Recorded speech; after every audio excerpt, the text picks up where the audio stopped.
Merry Christmas 2023. So bilang kunyang OFW sa Hong Kong, mag-celebrate din tayo ng ating Christmas kahit mag-isa.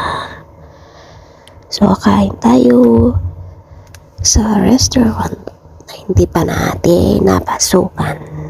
That is my challenge for myself na kakain sa restaurant like ganito. Dahil minsan lang din tayo naggastos sa ating sarili for special occasion only. So wag natin tipurin ng ating sarili, lalo na kung matatapos na yung taon. I-reward naman natin, kainin natin ng masarap sa labas, no? Kasi pag sa bahay tayo, madali natin lutuin is noodles, tinapa,